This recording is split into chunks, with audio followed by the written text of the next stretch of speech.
All right, time for newspaper review.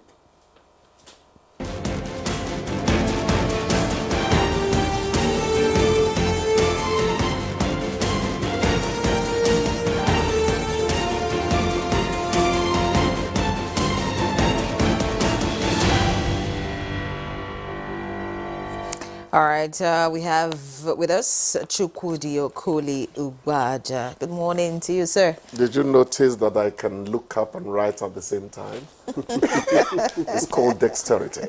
Hello, good morning. How are you? Very well. Victor. How you doing? Good morning. The OVA of where this morning?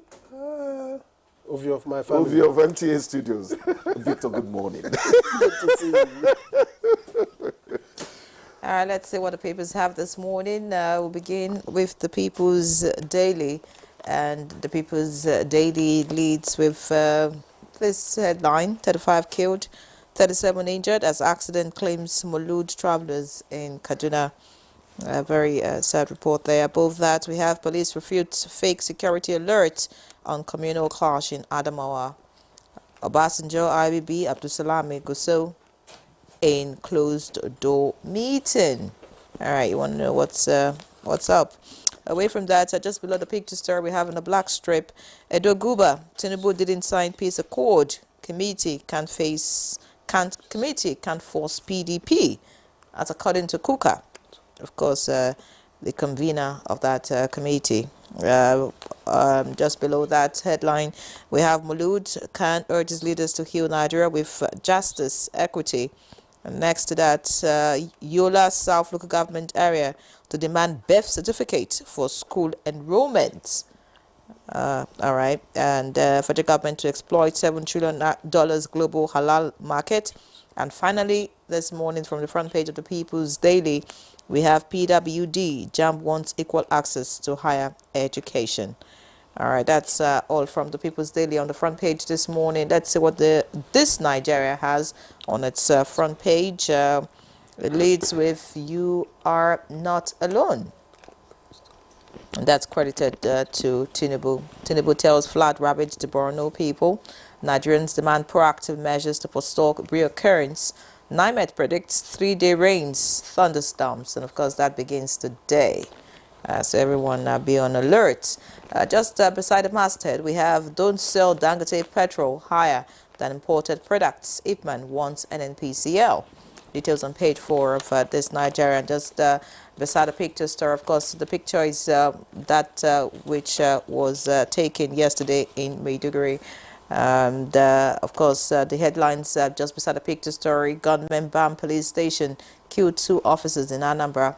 All of that on page 13. And if you want to see what the NBS is saying on Nigeria's inflation rate, page 20 has that. NBS says Nigeria's inflation rate slows to 32.15% in August.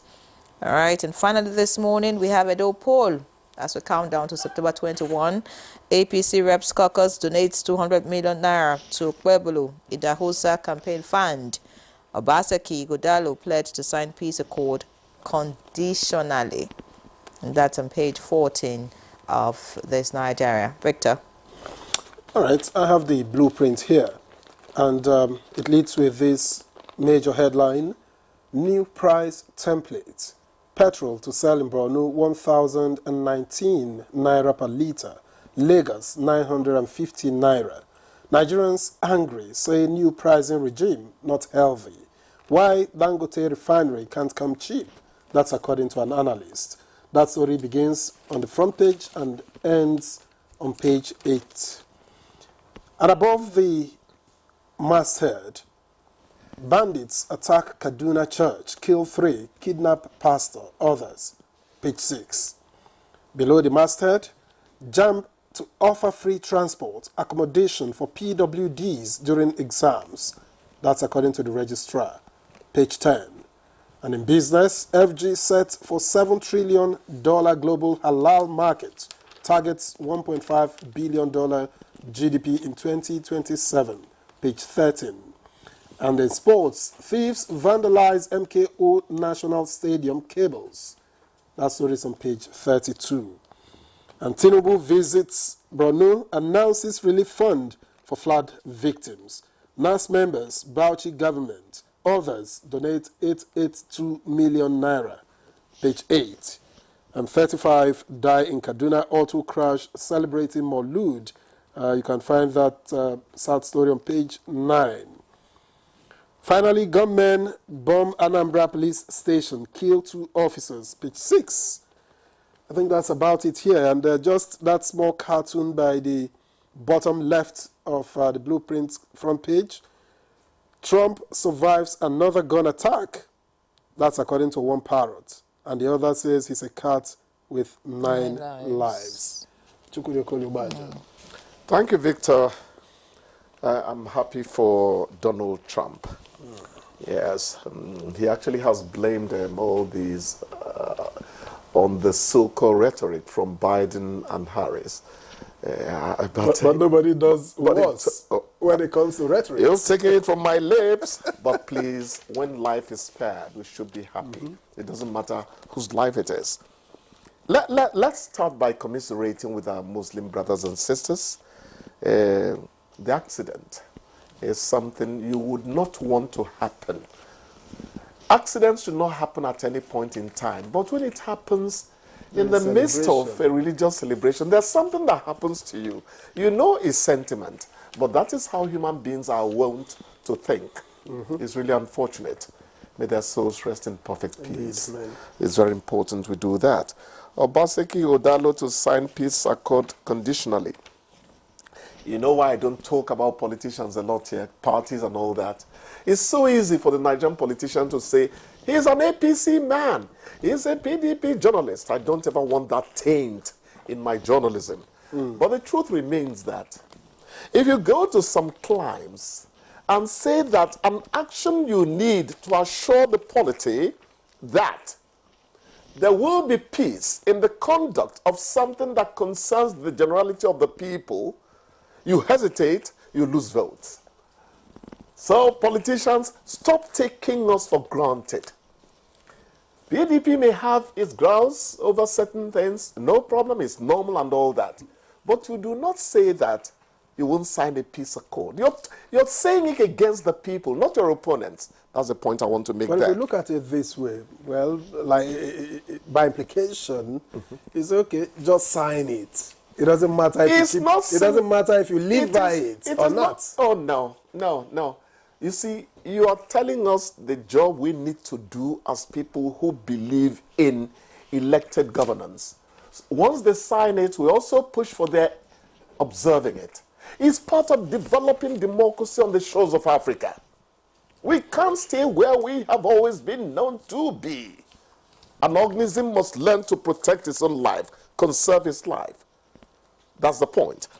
Anyhow, a gunman burning a police station there in the southeast, when is it going to end? It's become a war of attrition.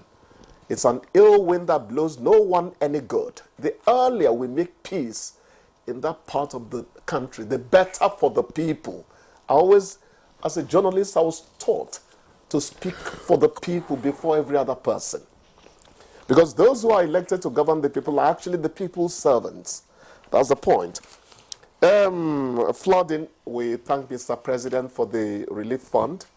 The truth is that flooding across the world now has become a gargantuan affair. It's become a very big matter. So it goes beyond even the local authorities handling it. It's an international thing now. But what we can do is to make sure that on our own, drainages are not blocked, houses are not built where they should not be built. We can observe all those little, let's call it the basic hygiene of construction. But the truth is that climate change is really ravaging places across the world. I would like to take up the Dangote matter lastly, if you don't have anything to add there. Nigerians to pay $9.50 per litre NNPCL. And the question I asked... That's in Lagos. Here, we have 1,992 for Abuja. Contracts, yes. in Borno. Borno, 1,019 naira or thereabout. But the question I asked, because what I want Nigerian journalists to do is always to take people up on the last thing they said.